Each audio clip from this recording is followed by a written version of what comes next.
Welcome to this week's Tech Tuesday. We're going to be looking at some more student digital collaboration tools, specifically Padlet and Excel survey. So I'll just give you a moment to get logged in.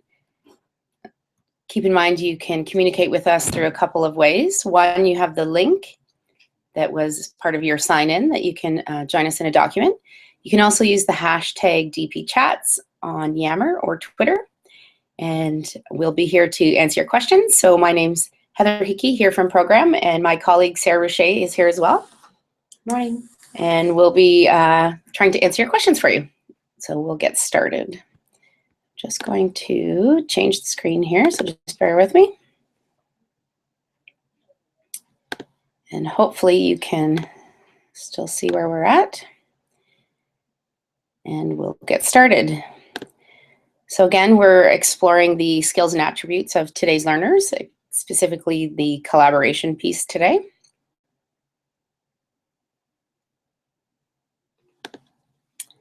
And we will start with Padlet, looking at how you can use that in your classroom as a collaborative tool, and as well moving on to Excel survey.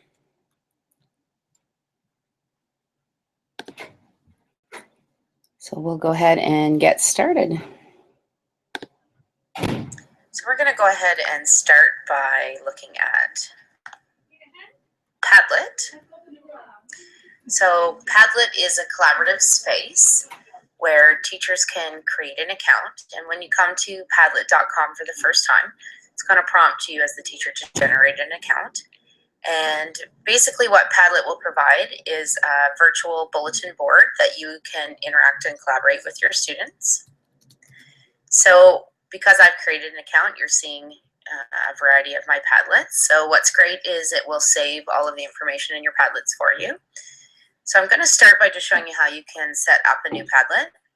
So by coming up to the top here where it says New Padlet, you're going to see right away it generates this kind of blank bulletin board. And on the right-hand side, you're going to notice that there's options for you to kind of select from. So if you come down to the very bottom one, the wheel that says Modify this Padlet, I'm going to go ahead and click on there. And again, it's going to ask you just to go ahead and title your Padlet. You can choose an image if you like. And sometimes it's helpful to give a description of your Padlet, particularly if you have many of them going on for different reasons. And then I'm going to kind of hover over here where it says Wallpaper.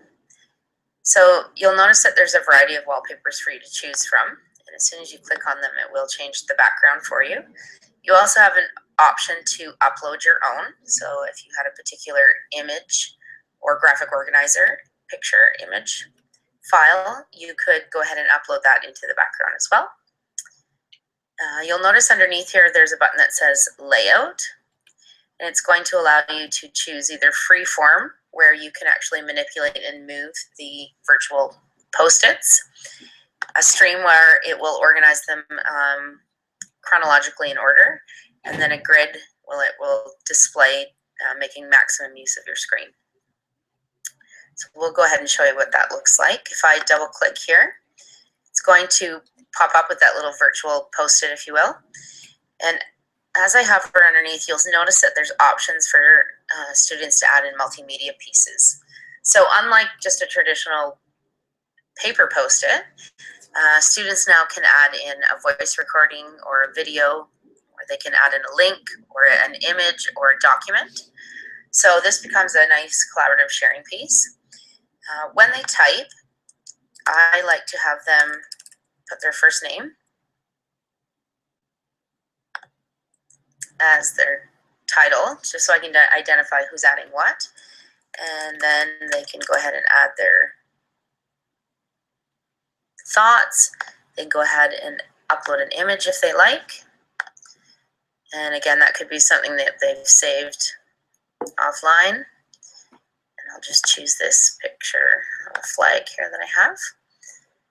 And they can say okay. So again, it's redefining that space for them by by allowing them to add those multimedia pieces. And again, if I come back to the right where it says modify the Padlet, and I come back to where it says layout, if I'm on freeform, I can actually slide that around and change its location. Stream, or again, the grid. Now, if you notice right underneath the layout option, there's a one that says privacy. And the one I like to stay selected with here is hidden link. So it doesn't, with the hidden link, it means it's not a public, it's only going to be accessible to whoever I share the link with to get into this Padlet. But at the same time, it doesn't require the students to have to log in with private information like some of these other options would. Now, if you come right to the bottom here, you're going to notice there's an option for you to moderate posts. What that means is if you choose that option, you will actually see what the student has posted before it gets posted onto the board. So some teachers like to do that in the beginning if they're worried that perhaps maybe students will be adding something that's inappropriate or they don't want there.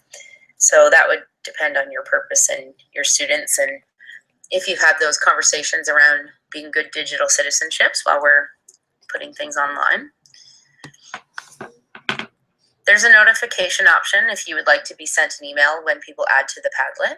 So perhaps you're assigning this Padlet as a homework piece and you'd like to receive an email. So if you click that, it will forward you an email when a student has added to the wall. Address is where it's going to generate that link, so you can copy and paste that link to be shared out. And again, you can copy if you wanted to create a copy of this board. I'm going to go ahead and click out of there. And you'll also notice there's a button here that says Share Export. So if I click the Share Export button, you'll notice it also generates a QR code down here at the bottom. So if you and your students have QR scanners on their devices, they could simply use that to access this without having to click on the link itself. So I'm going to come back up to the top here to my home page where my saved Padlets are. And I'm just going to show you an example. So this was from one of the grade 10 language expectations. And all I've done is just copied that 1.5 out into my title. So we were looking at biases in media text. So I started by adding onto the board just this image of a bumper sticker with a question that I've posed to the students. What do you assume about the driver of this car after reading the bumper sticker? And now I'm just allowing my students to come in with their thoughts. And again, once they double click, they can add their name and they can go ahead and write their response. So a nice way to collaborate, and you can project this through a projector so that if you wanted to have a class conversation around this, but just another quick way for the students to interact and collaborate together in this space. So that's the basics of Padlet. The possibilities continue to grow. Essentially, it is a collaborative space that allows the multimedia pieces of interacting together and collaborating together.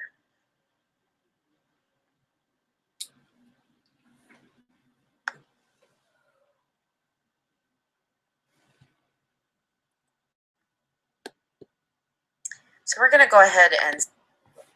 Okay, so that was a brief description of the Padlet and how you can use that in a collaborative space. And now we're just going to quickly touch on how you can use Excel Survey. And we'll go ahead and take a peek at that.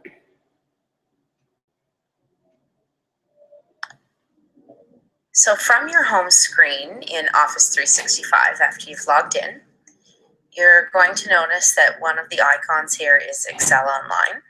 So we're just going to go ahead and come in there. And it looks familiar to Excel if you're familiar with Excel. So we're just going to go ahead into a new blank Word document for a moment, or workbook, sorry. And as I come in here, you'll notice that by default, it's going to name your Excel spreadsheet here. So you're going to want to click up there and just go ahead and rename that. And it will automatically save into your cloud space. So now if you look on the toolbar up here at the top, you're going to notice one of the options is Survey. And if I click that, I'm going to go ahead and create a new survey. So a survey is essentially what it sounds like. It is a survey that you can create your own questions, and it will generate a link you can share with your students to collect their responses. So this could be a short, simple survey like an exit ticket, or it also could be a more formal survey in terms of assessment, perhaps as an assessment outpiece. So right away it asks for a title of your survey. So if you go ahead and click there, you can just rename that. And again, a description underneath. And then you're just going to start building your questions. So you'll notice here where it says enter your first question. As soon as you click on that box, it's going to come up with an edit box for you. So I like the first question always to be their name. And when you come underneath where it says response type, you have a variety of options you can choose from. So in this case, I'm going to go ahead and just choose text, which will provide a small box because they don't need a lot of space to answer this. And I'm also going to click the little box that says required. That will prevent the students from submitting responses without answering that section. So it is a required response. And then once I say done, now that question's ready, and I can go ahead and ask it to add a second question. And again, you could choose perhaps a paragraph. And some form of a question that you would like them to respond to. And once I say done, you'll notice the difference between the two. Here I have a small text, and here I have a paragraph of text that will allow them to have more characters. And I'm going to go ahead and add a third question. And you have a variety of options here. You can choose a response that has a numerical answer. And when you choose that, you'll notice that there's a format. So it can be just numbers or percents or currency. And if there is a correct answer, one correct answer that you're looking for, you can actually put the default answer into the default box. So that will help you when you're generating, checking the responses at the end of the survey. You can also add in multiple choice. If you come down where it says choice here, you'll notice that it just starts with 3, and you can just go ahead and delete them. Each response just simply goes on its own line, and it will just keep expanding for you to put in. And again, if there is a correct answer to this, you'll go ahead and put that in there and say done. So you can just continue to build, asking a variety of different types of questions. As they're building, if you decide you need to change the order perhaps of those questions, you could simply just drag it, click, drag, drop it where you'd like it to go, and then let go, and you can rearrange that. So now at any point you'll notice there's some options at the bottom here. One of those is save and view, and the other is share. So when you're ready to share that out, if you click the share button, it will generate a link for you, and you can go ahead and copy and paste that link. And depending how you normally would share things with students, if you have groups set up, you could simply either email that to your group, or you could put it into a Word document or post it onto your Padlet, or however you have your students access that link, or you could simply have them copy it in as well. So you'll notice at any point when you come here, once you've started a survey, you can say edit survey. So you could come back and actually change that. And at any point, if you say save and view, you'll get to view it like how your students would see that when they go to respond. So I'm going to go ahead and take you into one I've created here. So this was on inquiry research and knowledge sharing. So the students had gone through a series of mini lessons around effective research strategies, and they were working on their research inquiry project. So I'm going to go ahead up here where it says edit in workbook. You have a choice to either edit in Excel if you have the program installed onto your device. Otherwise, you will click edit in the online version. And I'm going to go ahead and come in here and view this survey so you can see how I use this.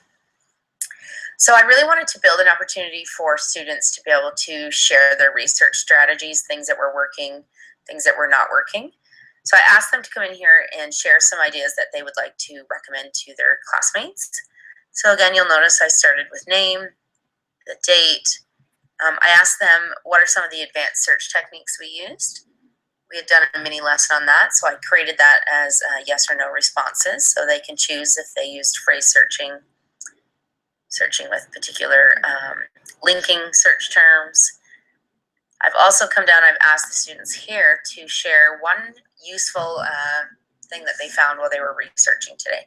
Perhaps a particular site. I wanted to know why they thought it was useful, why they used it, and how they found it, because we had been spending some time talking about how we find useful sources. I'm also putting in a little reminder here. We had talked about a particular site called Google Scholar, which has, it's a search engine that will help them find articles and published articles from universities and academic publishers. So I'm just asking them a quick yes or no if they were made use of that since we taught it in class. And then I left them with a question or an obstacle that they're encountering and what they think their next step will be in their research. So it's just a really great way to track the process of this inquiry and the journey of the inquiry. And it allows me a quick opportunity to scan over some feedback from my students and perhaps group them or conference with them. I've also asked them lastly here just how many more research blocks they thought they needed, so I would have a little bit of an indication of where they were. So again, once I'm ready to share that with the students, I can do that. And you'll notice here underneath that there are some responses from that survey. So what's really nice is once you have all your students coming in, you can quickly look at one question and scan down and see all your student responses at one particular time. If there was a particular area, if I click on that column and hold shift and click down, what I can do is come up where it says insert, and I can actually take a look at that in graph form. So here I was asking how many more 40-minute blocks they thought they might need. So I have one student responding to 3, 2 students responding, etc. So I can have a quick view of what that looks like as well. I can also flag things for myself if I know. You'll notice there's a little red indicator here on this box, and when I click it, this little bubble pops up. And what that is a comment window. So I've put a comment there so that I can remind myself that I want to go back and have a conversation with that particular student about something that came out of their results. And to do that, I can simply click on any of the students or any of the cells here, come up to where it says insert, and then where it says comment, and you'll see it pops up again, a little dialog box, and I can go ahead and post that. So it's a great way for me to kind of review my student responses, make some notes for myself, and have a quick way of having the students share and collaborate with me their learning along their inquiry journey. So there's a quick introduction on how you can use Excel surveys to kind of gather and assess your students. And we'll just come back out. So thank you so much for joining us this morning. I hope that you got a little insight into Padlet and Excel survey, how you can get started. And you can always rewatch the video that will be posted up into Yammer Video shortly, and join us for future sessions to perhaps go a little deeper with these tools. Have a great Tuesday. Take care.